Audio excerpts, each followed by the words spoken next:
Saudara, ini menjadi satu jawaban buat kita bahwa orang-orang yang unity, orang yang bertekun, mengalami hadirat Tuhan yang luar biasa, dikatakan Alkitab, berbahagia orang yang haus dan lapar. Jadi cara yang sangat simpel dan sangat mudah adalah ketika saudara haus dan lapar. Kalau saudara merasa tidak lapar, saudara tidak akan dikenyangkan. Kalau saudara tidak merasa haus, maka saudara tidak akan dipuaskan.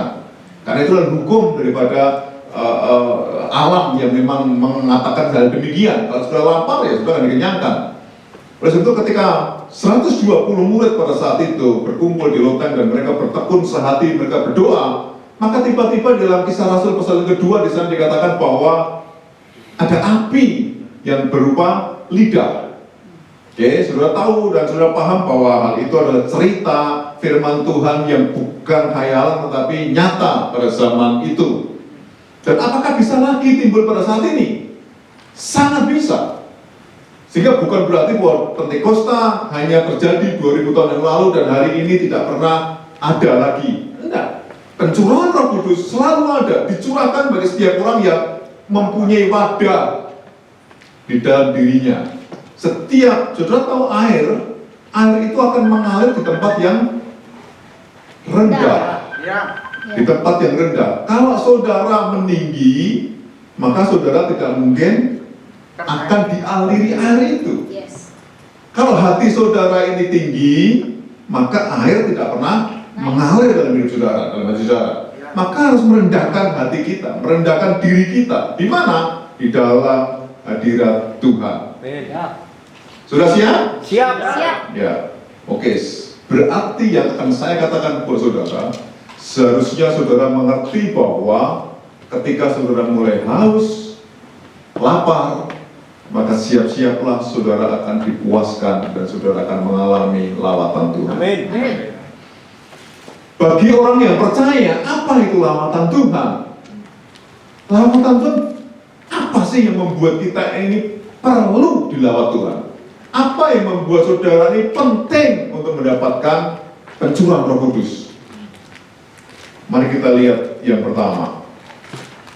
Yang pertama kalau kita lihat sama-sama pada saat ini adalah saudara bisa, kalau Roh Kudus dicurahkan, maka saudara akan mendapatkan apa? Yang pertama, kau akan mendapatkan penolong. Sekali lagi, engkau akan mendapatkan penolong.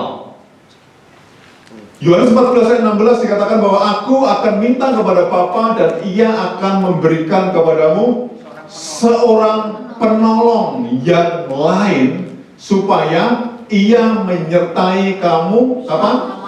Selama-lamanya.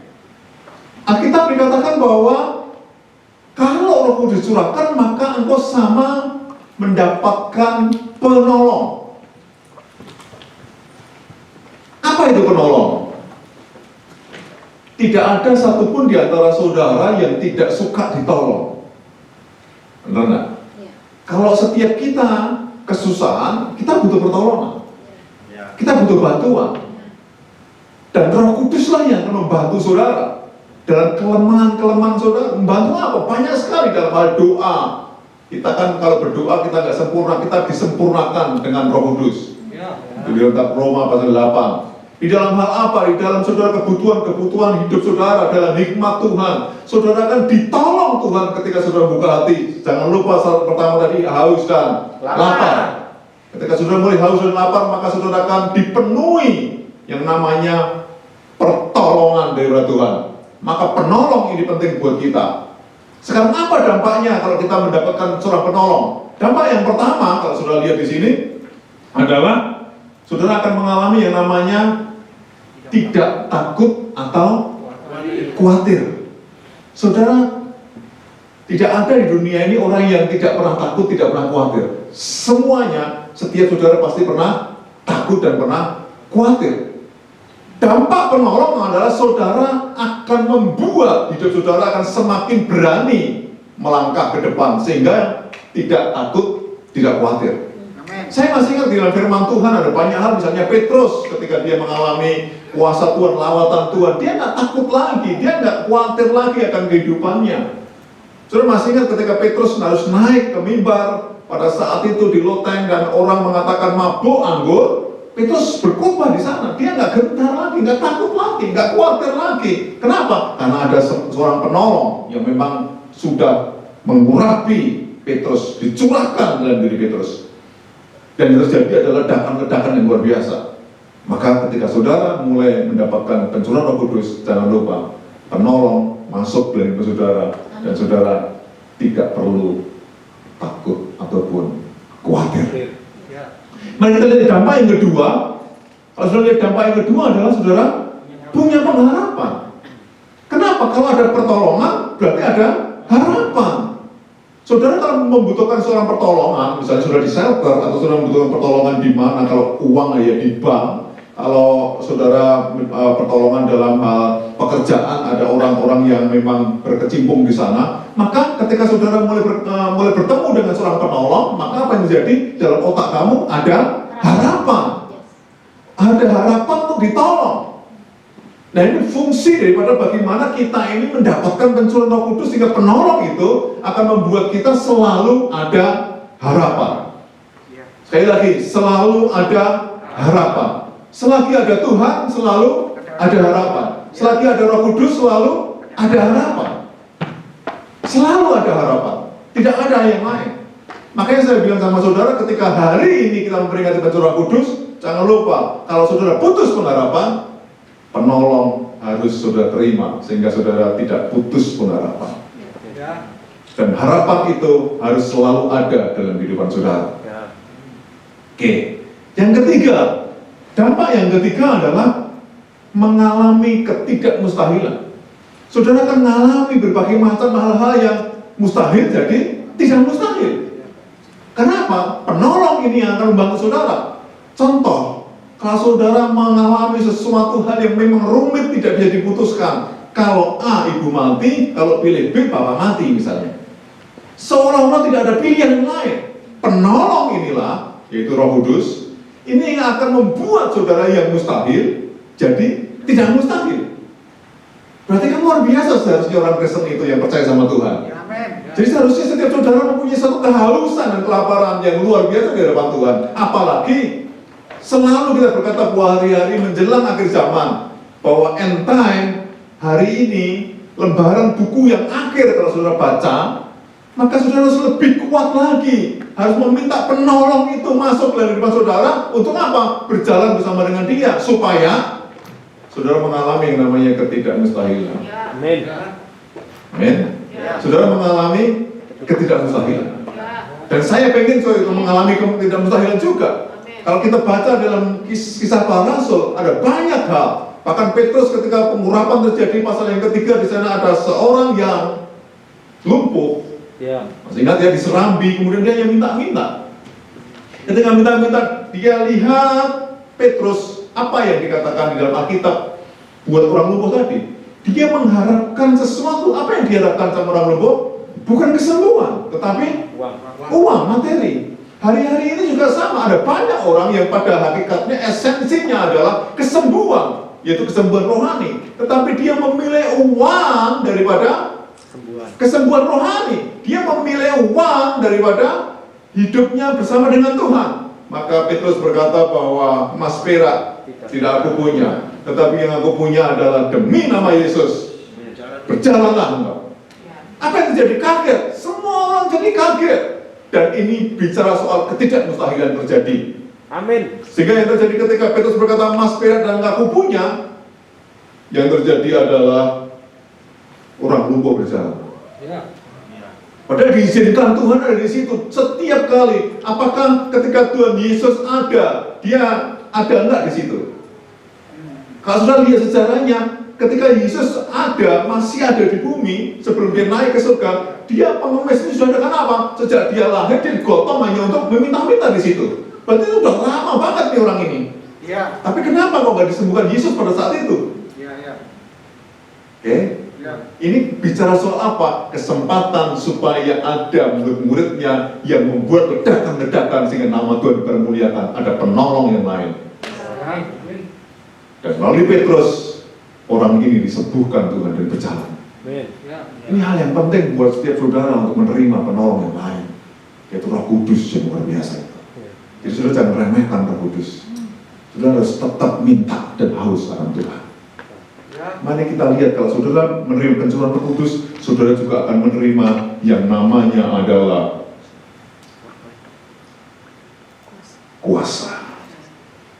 Saudara tahu kuasa ini. Kisah Rasul 1:8 berkali-kali kita bicarakan masalah ini. Tapi kita harus hafal supaya saudara bisa mengerti. Kuasa. Mari kita baca.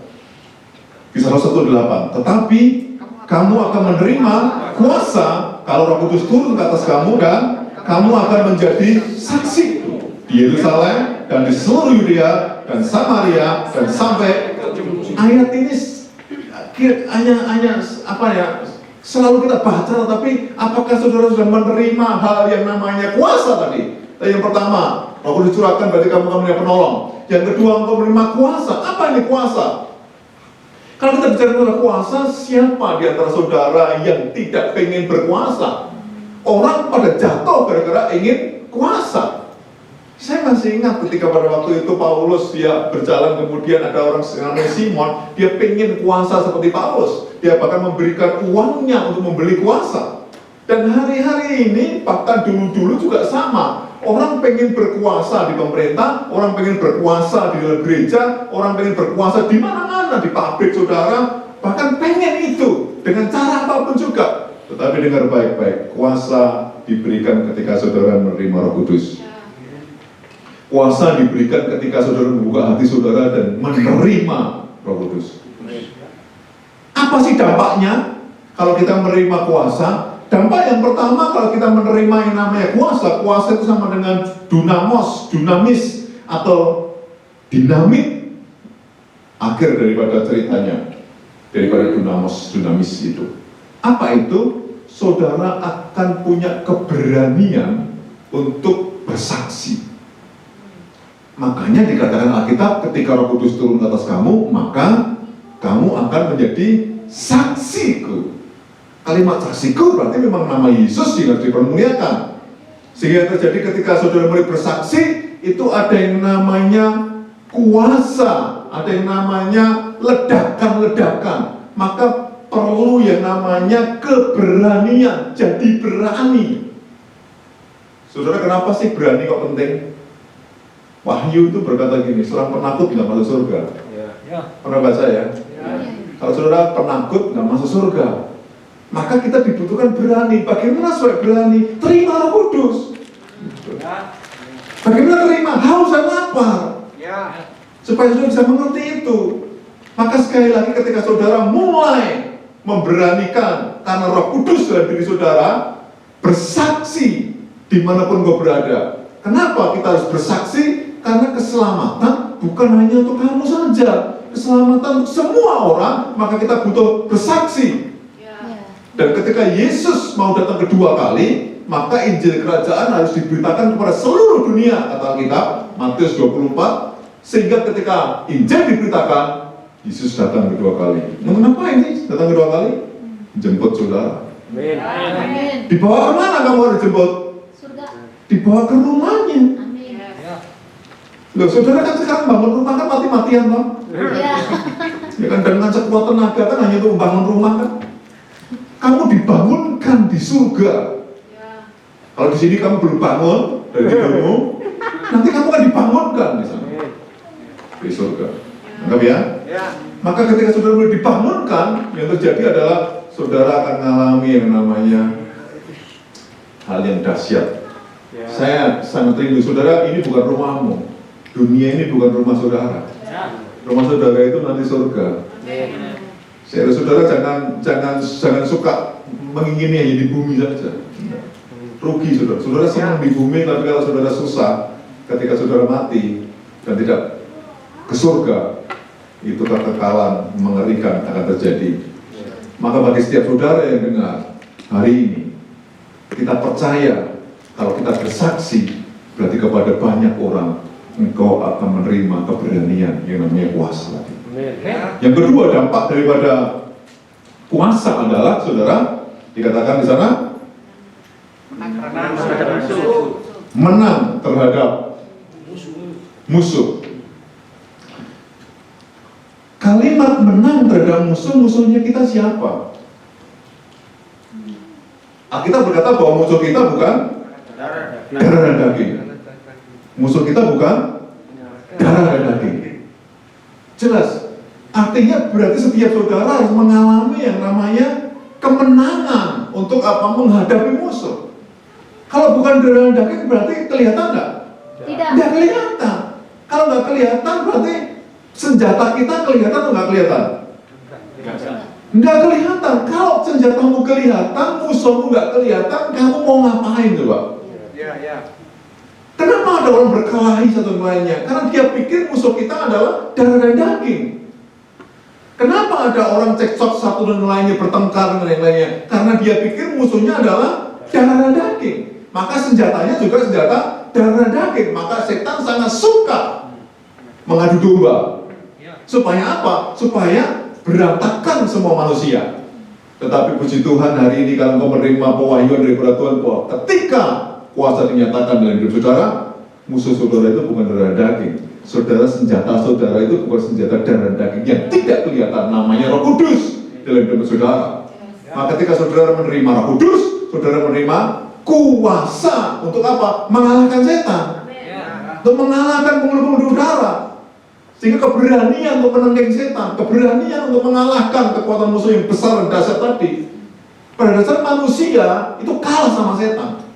Kalau tidak bersama dengan Tuhan, siapapun yang saudara, bahkan dukun itu bukan berarti menang terhadap setan. Dukun itu dipakai setan malah, koncolnya setan. Jadi bukan menang terhadap setan. Oleh sebab itu ketika saudara percaya sama Tuhan, diurapi Tuhan, dapat pencurahan Roh Kudus, maka engkau menerima kuasa di hadapan Tuhan. Yang ketiga, dampaknya adalah ketika menerima kuasa adalah mengadakan tanda-tanda dan mukjizat. Ketika saudara menerima kuasa Roh Kudus, saudara baca mulai saat ini Kisah Para Rasul, baca dengan kedalaman yang paling luar biasa. Di sana dikatakan banyak terjadi hal kuasa, tanda-tanda, mukjizat. Kisah Para Rasul 2 gereja mula-mula itu sudah biasa ada tanda dan mukjizat. Orang membawa orang sakit dan sembuh itu sudah biasa. Pemandangan seperti itu terjadi di dalam Kisah Para Rasul 2. Dan itu Pentakosta yang pertama kalau kita mau hitung sejarah. Maka kenapa kita sangat percaya ada Pentakosta berikutnya? Kenapa? Karena memang Tuhan belum berhenti bekerja. Maka tanda-tanda dan mukjizat akan terjadi. Apalagi ini ada wabah yang seperti ini, ada pandemi yang begitu rupa diizinkan oleh Tuhan mendunia. Loh kok nggak kemarin-kemarin mendunianya ada flu babi, flu burung, flu apalagi kemarin bro, MERS, gitu ya, SARS, macam-macam. Kenapa kok nggak mendunianya kok hanya sekarang ini? Dan ketakutan apalagi di bangsa kita Indonesia. Kita bisa mengerti begitu banyak dan bertambah kurvanya semakin bertambah. Dan saudara mengerti bahwa mari kita punya keberanian untuk menerima kuasa sehingga tanda-tanda mukjizat terjadi. Memang Indonesia masih online ibadahnya. Kita sehari ini sudah ada di tempat ini. Dan ini adalah tempat di mana setiap saudara bisa membawa hidup saudara untuk mengalami kuasa di hadapan Tuhan. Sehingga yang terjadi ketika saudara mengalami beban berat, sakit penyakit, ada kesembuhan dan mukjizat terjadi ketika saudara menerima kuasa. Dan itu seharusnya biasa bagi orang yang percaya. Jadi kalau saudara mengalami hal-hal yang dahsyat tadi, itu milik saudara. Itu milik saudara. Milik siapa? Orang yang haus dan lapar akan Tuhan. Orang yang haus dan lapar akan Tuhan. Saudara menerima itu. Maka selalu saya katakan bahwa mari yang datang, saya katakan ke setiap saudara haus dan lapar. Sehingga benar-benar menerima itu. Dan Pentakosta yang kedua, Azusa Street di California di Amerika, terjadi hal yang luar biasa juga. Ada banyak orang bertobat, di jalan-jalan ada orang menangis. Dan kita percaya ada Pentakosta berikutnya. Itu terjadi di bangsa saudara, Indonesia. Walaupun ada orang, Pentakosta 3, nanti Pentakosta 4, Pentakosta 5. Emangnya siapa? Dengar baik-baik, lebih baik percaya atau tidak percaya? Saya lebih baik percaya pada Pentakosta berikutnya. Karena ini nggak berhubungan dengan sesat dan tidak sesat, tapi ini kepercayaan iman kita.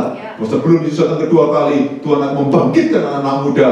Generasi Yeremia akan dibangkitkan, dan itu ada di Indonesia. Dulu ada sejarah revival di Korea tahun 80-an. Korea luar biasa banget. Bahkan denominasi yang dulunya lahir di Amerika, lahir di Inggris, denominasinya dibawa ke Korea dan terbesar di dunia. Itu di Korea. Dan hari ini Tuhan memilih untuk Indonesia, bangsa kita.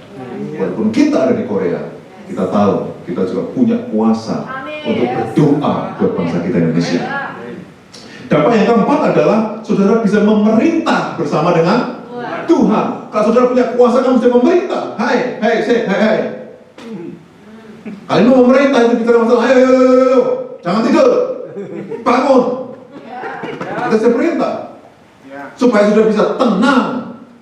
Ombak ketika Yesus ada di sana diperintahkan untuk diam. Maka kenapa senior pastor kita berkata kepada COVID-19, diam? Itu bukan berbicara tentang menjadi Tuhan, menjadi Yesus, bukan. Bisa nggak COVID dikatakan diam? Bisa. Diam itu bukan berarti terus berhenti, dan nggak menggoda saudara. Setan kan disuruh diam, bisa nggak? Bisa. Tapi setannya ada nggak di muka bumi ini? Ada. Tapi diam nggak usah menggoda saudara. Boleh nggak? Boleh. Maka ketika kita berkata diam, tenanglah, itu memerintah bersama dengan Tuhan. Itu saudara punya kuasa, power di hadapan Tuhan.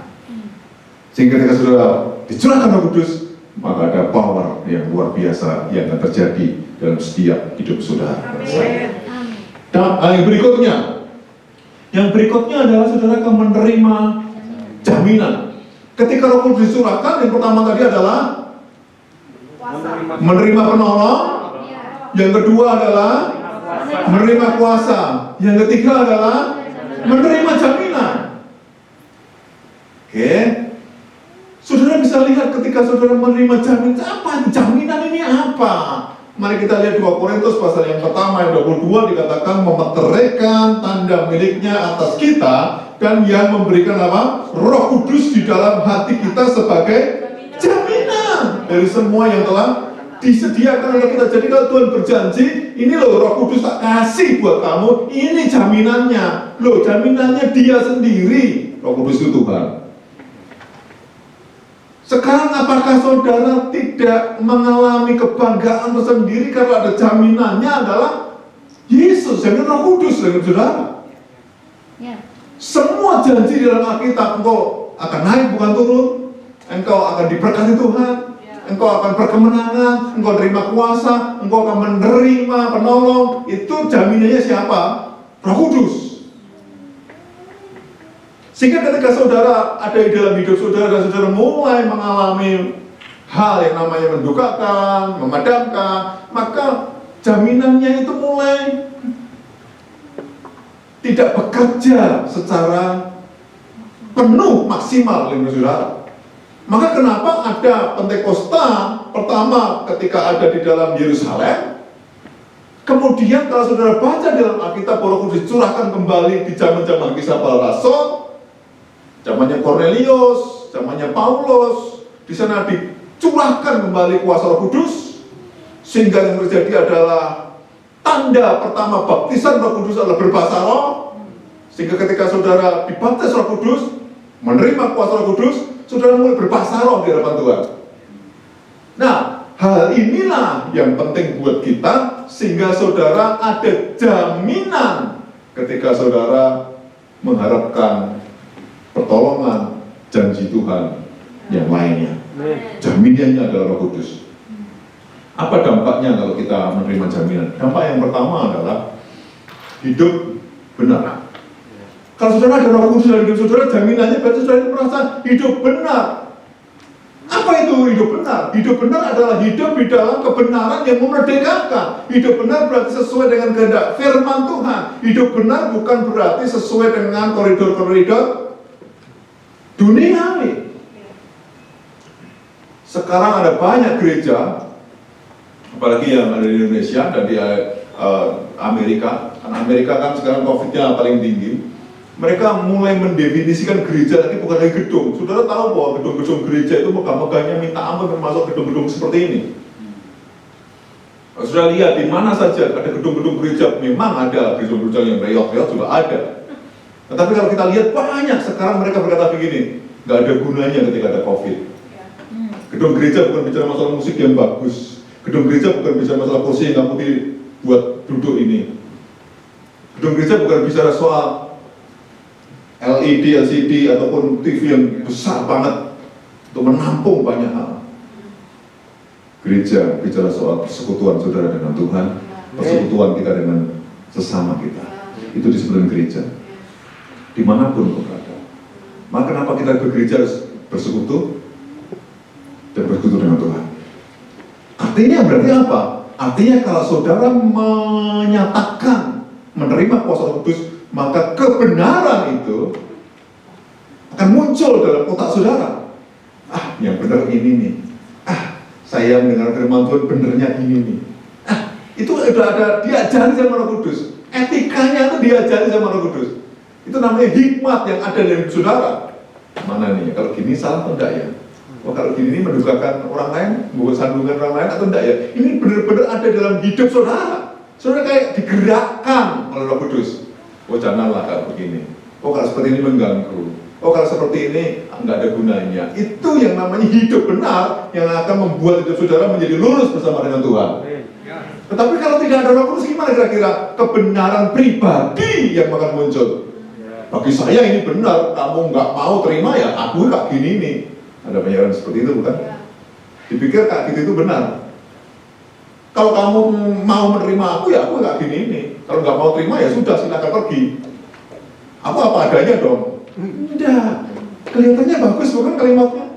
Saudara jangan seperti itu. Saudara harus membuka hati, Roh Kudus akan memperbaiki hidup saudara, dan itu namanya pertumbuhan kebenaran akan muncul dalam hidup saudara. Sehingga tidak stagnan yang dulunya jelek-jelek terus begini-begini terus. Tidak, harus bertumbuh. Maka itu harus penuh dengan Roh Kudus, hidup di dalam kebenaran. Jangan tidak. Itu dampak dari apa tadi? Jaminan. Kalau sudah menerima jaminan, dampaknya yang hidup benar. Dampak yang kedua adalah saudara akan ingat akan sang penjamin itu sendiri. Saudara akan ingat terus sang penjamin itu. Kalau saudara ingat sang penjamin, apa yang terjadi? Saudara akan gampang peka, gampang menangis, gitu. Gampang tersentuh dengan Roh Kudus. Kamu itu kan mudah untuk nangis, bukan nangis karena kamu sakit, kamu diolok-olok orang, kamu nggak bisa balas, akhirnya menangis, bukan begitu. Saudara gampang menangis kan saudara melihat Tuhan, melihat jiwa-jiwa yang memang hatinya Tuhan dari jiwa-jiwa, melihat keluarga saudara yang belum diselamatkan, melihat bangku-bangku yang masih kosong. Itu gampang menangis, tapi kalau tidak, kamu kan cuek-cuek saja. Ini untuk apa bangku-bangku disediakan sebegitu banyak? Untuk diduduki orang. Tapi kalau nggak diduduki orang, ayo kita ada kepekaan untuk nangis bersama dengan Tuhan. Karena yang punya gereja adalah bukan pendeta dan bukan gereja itu sendiri, tetapi kepala gereja adalah Tuhan Yesus. Maka saudara mudah ingat sang penjaminnya. Dimanapun saudara berada, sehingga gampang sekali untuk hidup benar, gampang bertobat. Tidak susah untuk melepaskan keterikatan dosa itu nggak susah. Wah, ini dosa nih. Kenapa? Ada penolong, yaitu Roh Kudus. Sehingga tidak perlu minta bantuan orang lain sebenarnya. Setiap saudara punya kemandirian untuk berdoa bersama dengan Tuhan. Kenapa? Karena sudah ada penolong, karena sudah ada penjamin. Maka saudara akan ingat sang penjamin itu. Kalau saudara ingat sang penjamin, saya katakan tadi kepekaannya luar biasa. Ada tetangga-tetangga saudara yang membutuhkan pertolongan, kita tiba-tiba digerakkan. Ada orang lain yang memang gak kamu kenal sekalipun, kalau digerakkan saudara akan mudah peka untuk menolong mereka. Maka gerakan, ada dampaknya, ada gerakan memberi, saudara. Saya memang belum sudah mengumumkan banyak hal sebulan yang lalu tentang memberi gereja ini. Harus memberi kepada teman-teman kita yang ada di Indonesia, mereka yang berdampak secara langsung COVID. Walaupun ada saudara di sini juga yang berdampak, yang masih cari kerja sama sini, tetapi tetap kita harus memberi yang terbaik di hadapan Tuhan. Ini bicara soal ingat Sang Penjamin. Kalau saudara nggak ingat Sang Penjamin, maka itu jadi suka yang kamu ingat hanyalah hal-hal yang duniawi saja. Dampak yang berikutnya adalah kalau saudara baca di sini, sah sebagai apa? Anak Allah. Kalau saudara ada Roh Kudus, saudara ini jadi sah. Di dalam kitab Roma berkata, ketika Roh Kudus dicurahkan kepada kamu, maka engkau akan gampang menyebut ya Aba, ya Bapa. Itu artinya kamu itu anak yang sah, bukan anak pungut. Apalagi anak haram. Ya, sengsara. Nah, apa bedanya anak pungut sama anak yang sah? Lapisan, Pak. Iya. Iya, betul. Anak yang dipungut itu ada jarak. Ada jarak yang memang tidak bisa didekatkan dengan cara apapun juga. Karena pungut. Apapun juga dia akan memikir, aku pungut. Orang tuanya sudah berkata, kamu cuma pungut. Atau anak tiri. Maka kenapa seorang anak tiri kadang-kadang punya berantakan dalam dirinya, dalam hidupnya? Kenapa? Memang dikasih, tetapi ada jarak yang berbeda. Maka disitu kalau saudara terima Roh Kudus, kamu itu sah sebagai anak Allah. Sehingga ketika setan mengintimidasi kamu, kamu bukan hanya Tuhan, kamu bukan orang yang benar, kamu bukan orang yang diangkat sama Tuhan, terintimidasi terus. Maka yang terjadi, kamu harus ingat Sang Penjamin tadi. Maka kalau saudara lihat di sini, saudara pasti akan menerima kebenaran bahwa setiap saudara punya hak sebagai anak Allah. Yohanes 1 ayat yang 11-12 dikatakan, kalau engkau mempunyai percaya pada Yesus, maka engkau punya kuasa sebagai anak Allah. Yohanes 1. Maka saya katakan kepada saudara, apa kuasa anak Allah? Berarti menerima warisan, kamu boleh bercakap-cakap dengan Tuhan dengan seperti temannya, seperti bapaknya sendiri. Kamu nggak punya jarak. Sekarang membuat jarak antara kamu dengan Bapa. Yesaya berkata, karena dosamu, karena pelanggaranmu, tangan Tuhan tidak kurang panjang untuk menolong kamu, kata Alkitab. Tetapi yang membuat jarak antara aku dengan kamu, kata Tuhan, adalah dosamu. Gitu. Nah, ketika dosa itu mulai ada, maka yang terjadi harus ada yang namanya pertobatan. Siapa yang membuat bertobat? Roh Kudus. Lagi Roh Kudus lagi. Berarti peranan Roh Kudus dalam hidup saudara sangat penting sekali. Siapa yang ingin mendobrak semangat hidup saudara? Roh Kudus. Kenapa ada orang yang melempem? Kenapa ada orang yang kadang-kadang semangat, kadang-kadang tidak? Kenapa sih ketika ingin mendengar firman Tuhan kok liut-liut gitu? Kenapa sih? Kok gak langsung beras? Karena Roh Kudus dipadamkan. Coba kalau Roh Kudus dibakar dalam hidup saudara, membakar hidup saudara, saudara pasti akan wah. Coba, apa bedanya dengan firman Tuhan sama pujian? Ekspresi-ekspresinya. Ketika pujian tadi, apa, kunaikan syukur, apa tadi lagunya dia? Nah, itu rasanya kayak senang, nggak ngantuk gitu. Tapi ketika dengar firman kok ngantuk, kenapa kira-kira? Kok liut gitu, kok kriip kenapa sih? Coba pikir, yang di rumah juga kadang-kadang kita berpikir, bahwa saya juga berpikir, kenapa sih selalu firman Tuhan, mau firman Tuhan yang bagus dan tidak, malaikat Tuhan sendiri datang pun bisa liut gitu, kriip gitu. Kalau lama, pengennya cepet gitu. Nah, dampak COVID ini pengen cepet semua, cepet banget Pak. Hati-hati dengan itu. Hati-hati dengan itu. Terima Roh Kudus, kamu akan terus haus dan lapar. Amin. Yang keempat, dampaknya adalah tidak gampang tertuduh. intimidasi. Jadi kalau ada sang penjamin, aku udah dijamin Tuhan kok masih ada yang menuduh. Siapa yang menuduh itu? Setan. Ya. Kamu nggak layak duduk di sini, kamu nggak layak khotbah, kamu nggak layak, dan sebagainya. Tertuduh terus hidupnya. Kalau hidupmu tertuduh, kamu harus menerima sang penjamin tadi, Roh Kudus dengan saudara. Maka yang terjadi adalah kehidupan saudara akan semakin kokoh dan semakin kuat bersama dengan Tuhan. Nggak gampang tertuduh, tapi penuduh itu ada, tapi nggak gampang tertuduh ketika ada Roh Kudus dalam saudara. Saudara akan melepaskan ketertuduhan tadi. Setiap saudara kadang-kadang kan tertuduh, ayo berdoa di muka, kadang kita tertuduh, ya kan? Nah, ketika sudah tertuduh, sudah mulai namanya pengurapan Roh Kudus. Kalau enggak, berarti urapan itu sudah hilang. Maka gampang tertuduh, gampang hilang dari kumpulan-kumpulan pendoa lainnya. Mari kita lihat berikutnya. Saudara akan menerima ide kreatif. Wah, ini penting ini. Jadi singkatan dari KIM adalah kreatif, inovatif, modern. Ini bicara bagaimana setiap saudara juga mempunyai ide kreatif. Alkitab katakan di dalam Yohanes 16 ayat 13.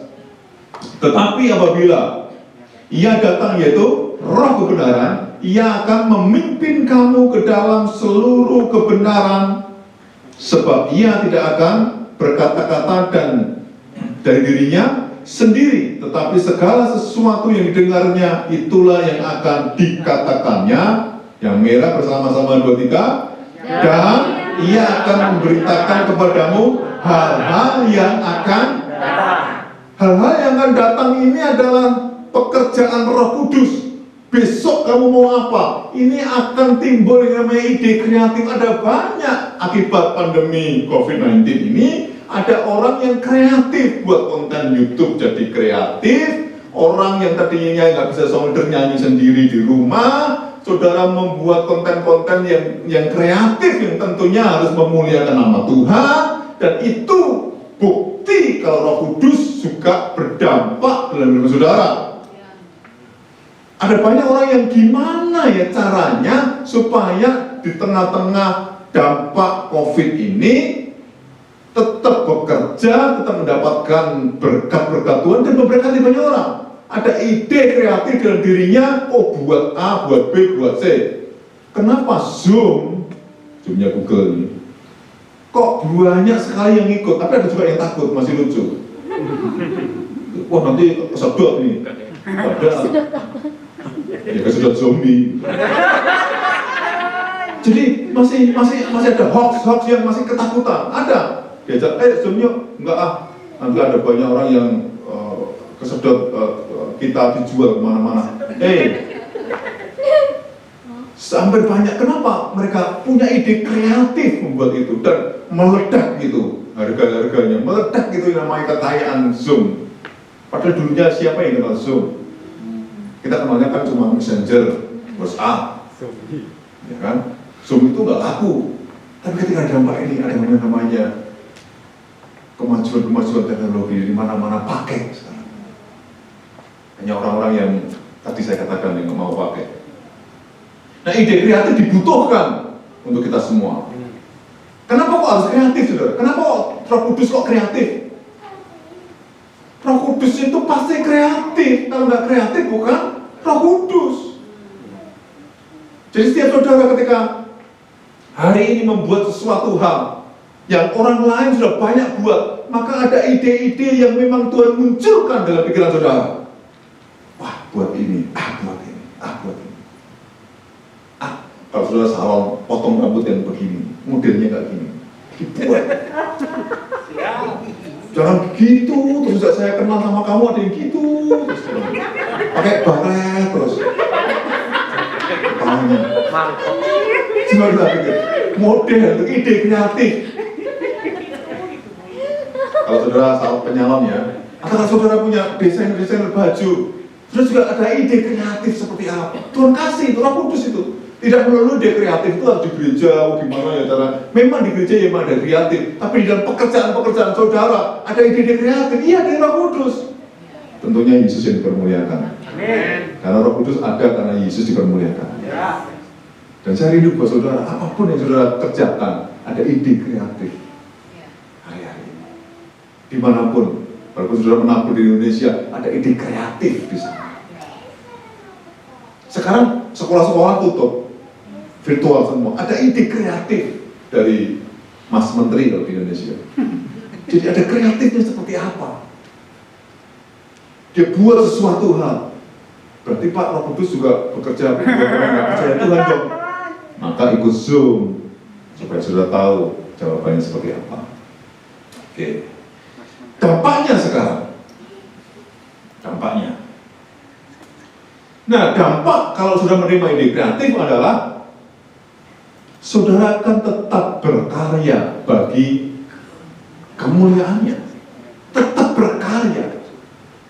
Saya katakan, Roh Kudus itu dicurahkan di muka bumi ini untuk siapa saja, tetapi yang dipenuhi adalah yang haus dan lapar. Berarti orang lain di luar Kristus, apakah mereka tiba-tiba bodoh semua? Ya enggak dong. Kan janji Tuhan matahari untuk semua orang, bukan untuk orang yang haus dan lapar dok. Saudara kena matahari, haus dan lapar, kena matahari enggak? Kena. Waras atau tidak waras, kena matahari. Gila ataupun sembuh, tetap kena sinar matahari. Udara juga sama. Nah, sama, engkau dikasih pikiran. Itu adalah semua orang yang percaya sama Tuhan, engkau dikasih pikiran. Nah, mereka yang menerima Roh Kudus akan diberi pikiran yang spesial, yang khusus. Maka ada ide kreatif tadi. Kalau orang di luar Yesus aja kreatif, masuk di dalam Yesus nggak kreatif. Harusnya lebih kreatif. Pak, punya modal Pak, modalnya ya Roh Kudus itu. Penjamin Pak, saya pengen jadi YouTuber Pak, tapi nggak punya kamera yang bagus. Mereka kalah Pak, kameranya bagus-bagus, harganya mahal. Kita kamera cuma gini-gini doang.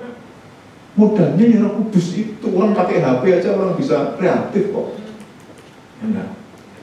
Saya pengen YouTuber, tapi saya lihat satu orang aja pengen jadi YouTuber. YouTuber itu boleh loh, nggak dosa, nggak dosa. Kreatif itu, kreatif. Ditonton enak. Kan saudara tahu kan kalau di YouTube itu ada yang tonton enak, ada yang tonton yang nggak enak. Kalau tonton nggak enak kan males. Ibadah itu juga sama di YouTube, ditonton pertama kalinya sudah nggak enak ditonton, sudah utak-utik di depan, nggak enak, ganti channel itu. Ya. Pasti ganti channel. Menurut survei, ibadah online di dalam sebuah jemaat itu yang tetap konsisten hanya sekitar 40%. 60% dia nggak ikut online, tapi online kemana-mana. Tidak sesuai ibadah. Itu survei. Termasuk di sini. Termasuk di sini. Tapi puji Tuhan hari ini di sini 60% datang. 40%-nya kemana? Jangan menghakimi. Saya yang bertanya kemana? Oke, kita berdoa sungguh-sungguh. Ya. Supaya apa? Bukan supaya mereka hadir saja, bukan, tapi mereka bermanfaat. Amin. Mereka menerima berkat yang sama Ya, Pak. dan kekuatan yang Tuhan berikan. Ayo kita mau dibangkitkan. Mengapa ada satu orang saja, saudara? Kok malaikat Tuhan bersukacita? Dan ini kan ada berapa banyak orang? Malaikat Tuhan juga ada di sini bersukacita di sini. Karena satu orang bertobat, malaikat bersorak-sorak. Ini kan lebih daripada satu orang. Kan dasar banget gitu. Maka kenapa saya selalu semangat berapapun yang datang, berapapun yang lihat konten kita, baik YouTube ataupun Facebook, yang lihat kok view-nya kok cuma 10 Pak, ya enggak apa-apa. 10 itu kalau orang bertobat itu luar biasa. Gitu loh. Itu membuat dampak yang besar. Ini yang namanya tetap berkarya. Jangan pernah mundur. Saya pernah mau mundur untuk berkarya lewat sosial media. Udahlah, ngapain yang view paling cuma 200-an gitu. Teman-teman saya yang view 700, 1000, kayak pengen gitu. Tapi kenapa kok kita pengen view-viewan? Yang penting kan kita lihat Tuhan seperti apa kan? Tuhan kembali gerakkan, itu namanya ingat sang penjamin tadi. Dengarlah, Roh Kudus mengingatkan kita. Kamu berkarya bukan untuk view-view banyak-banyakan. Kalau view banyak-banyakan itu hanya kayak view. Hanya begitu doang. Maka saya katakan buat saudara, enggak. Itu berkat-berkatnya saja. Memang kalau Tuhan angkat, tidak ada satupun yang sanggup menurunkannya. Itu yang paling penting. Maka berkaryalah. Sehingga banyak orang, siapapun, kamu kan punya Facebook semua, kamu kan punya YouTube juga kan. 2 orang yang nonton pun nggak masalah seharusnya. Tapi malas kan? Udah banyak Pak, udah banyak seperti itu. Kamu harus bersaksi. Jangan suka menikmati tapi tidak suka untuk memproduksi. Kamu itu diciptakan bukan untuk menikmati saja, tapi juga memproduksi. Maka tetap berkarya. Gitu ya. Yang kedua dampaknya. Dampak yang kedua apa? 2, 3. Saudara bisa memberkati banyak orang. Kalau kamu punya ide kreatif yang banyak, kamu akan memberkati banyak orang. Dengan cara apa? Dengan cara konten-konten tadi. Dengan cara apa? Saudara bisa memberkati dengan membagi ilmu saudara. Aku punya ide nih. Ini loh seperti ini seperti ini. Kalau saudara mungkin saking penulis lagu, ini loh lagu saya seperti ini. Memang pertama-tama itu lagu itu pertama kali dengar tuh kayak aneh dan jelek. Coba setiap lagu saudara, ketika pertama kali saudara kalau ada pujian baru gitu, pasti kan ini jelek, bagus. Bagusnya itu yang iya, yang hafal gitu. Pertama kali lagu pasti kan konotasinya kan apa gitu. Nah, kalau saudara tetap menulis, tetap berkarya, terima nggak terima, saudara tahu kesaksiannya Didi Kempot kan kemarin. Didi Kempot dari 700-800 lagu, dari nggak terkenal tapi tetap tulis terus. Pokoknya tetap aja tulis pakai bahasa Jawa, nggak mau pakai bahasa yang lain. Tadinya pakai bahasa Inggrisnya pernah, pakai bahasa Indonesia pernah, tapi lebih suka dia pakai bahasa Jawa. Tadinya yang orang-orang kuno saja yang suka. Anak-anak muda tiba-tiba dibangkitkan, dia tetap menulis. Dan yang terjadi adalah itu memberkati banyak orang. Itu pun di luar Yesus. Nah kalau di dalam Yesus kok bisa memberkati banyak orang dengan karya yang ada, dengan ide kreatif yang ada, berkati. Itu fungsi daripada saudara menerima Pentekostal. Berikutnya yang ketiga adalah, kalau sudah lihat sama-sama, menjalin hubungan dengan banyak orang. Saudara bisa menjalin hubungan dengan banyak orang. Berhubungan itu penting loh saudara. Hubungan itu sangat penting sekali karena saling menguatkan. Gereja sangat penting karena saling menguatkan. Maka ketika saudara mempunyai ide kreatif yang akan datang, tadi Roh Kudus akan mencurahkan dari hal yang akan datang, maka terjadi ketika saudara diurapi Roh Kudus, kamu akan banyak mudah bergaul dengan orang lain. Ada kan orang yang nggak mudah bergaul, sukanya dengan itu sendiri, bahkan sukanya dengan kursi gitu saja. Oh ini kursi saya loh, duduk di sini saya, nggak mau pindah-pindah, itu sukanya dengan kursi. Ya kan? Makanya saya mengatakan buat saudara, ini yang disebut dengan apa? Tidak ada mudah bergaul. Kalau mudah bergaul berarti ketika Roh Kudus turun atas kamu akan jadi mudah bergaul kepada siapa saja, kalangan siapa saja, mau kaya, mau miskin, mau menengah, mau gembel, mau gila sekalipun. Saudara akan mudah bergaul untuk apa? Menyaksikan pekerjaan Tuhan. Dan mudah bergaul itu penting sekali. Jangan tidak susah bergaul. Sendiri yang saudara sukai saja yang mudah untuk digaul. Mau saya katakan buat saudara, ketika Roh Kudus turun atas kamu, seharusnya kamu mudah untuk bergaul. Amin.